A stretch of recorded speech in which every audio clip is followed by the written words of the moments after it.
What's going on, everybody? Welcome back to my YouTube channel. I'm Stephanie James, and today's topic is about why travel alone wasn't enough for me at some point. So yes, I've been to 60 countries. I've had an amazing time experiencing this beautiful world. There are still more countries that I want to see, believe it or not. I'm sure you guys can believe that. but it came to a point where I wanted to more, right? There's a point where you're experiencing versus translating things. It's like you're having this experience, but you're not necessarily translating across what that means. So it feels like, social media is like a postcard where you're like, oh, look at me in this beautiful place. Oh, this place is amazing.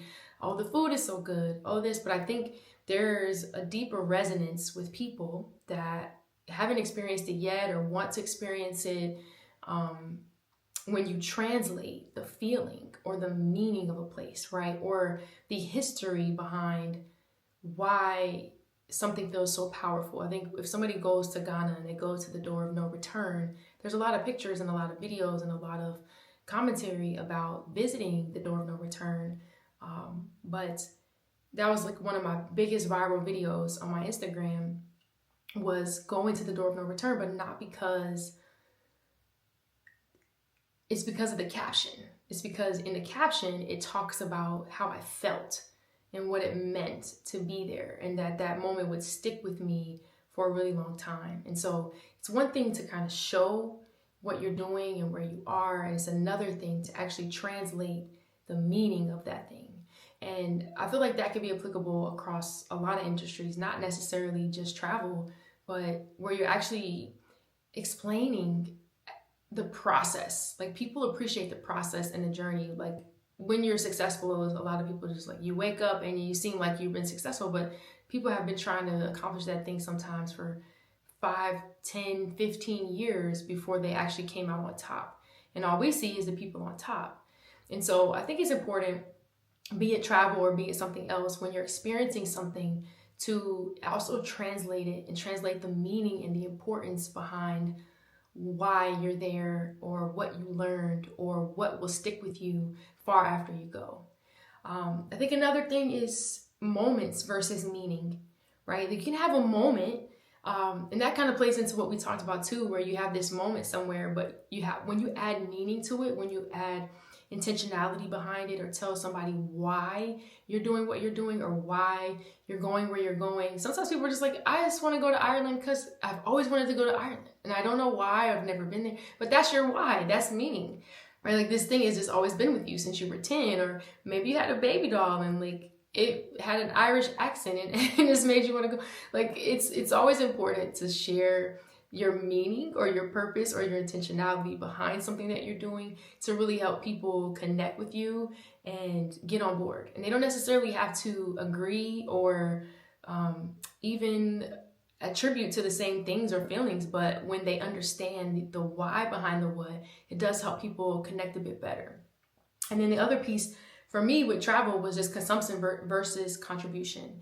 And that's where it's going to change, right? Where there was a point when I was traveling and I was just going and seeing and doing and eating and jet skiing and doing all those fun things. Like, that's definitely a good time. There's a time and a space for those things. But there also comes a time as you become more veteran in that space, be it travel or whatever industry you're in, that you want to contribute. You want to start to give back. You want to pour into the communities or the places that you're occupying. And it's so important. And also, it fills you in a way like you're pouring. They say you can't pour from an empty cup, but it fills you in a way that's inexplicable. Because I heard a quote one time where they said, I want to do something for somebody. I haven't lived, or I don't consider myself successful until I've done something for somebody that they can't pay me back for. And I was like, wow, that's heavy. Like, that's really powerful, right? Like, you're doing something for somebody how many things have you done for somebody that they can never pay you back for? And that's who and how I strive to show up in the world, in my travels, with the show, with the things that I'm about to put into motion. And I hope that that's the legacy I leave behind. Legacy is not for you, it's for the people that you've touched along the way. And so I hope this encouraged somebody today, but it's really just a matter of getting out of your own way, putting intentionality and practicality behind and meaning behind why you're doing the things that you're doing. That could be travel, that could be anything. Why are you doing those things? And also give yourself permission to pivot, right? Sometimes we are so beholden to this thing. Like we've wanted to do this thing for so long, and it's been years and years, and it comes to a point where it's draining, it's exhausting, and it's not fun anymore. Give yourself permission to pivot, to do something different, to say, you know what? That was my dream, and now I want to change my ideas. That's okay. Like, that is perfectly fine to pivot, to do something different. I'm not telling you to give up on your dreams, but I'm telling you to give yourself permission to dream bigger or dream different, and that's okay. But anyway, thank you guys for coming on this journey. This one was kind of random, but it's just what I wanted to share today. And so I thank you for hearing my heart. I hope that you guys come and tap in with me tomorrow. I'm going to start to get more into why I created Changing Tourism, how I created it, how I got the money, how I lost the money, and what I did after that to pivot and to continue pursuing this thing that I love. So I love you guys, and I will holler at you tomorrow. Later.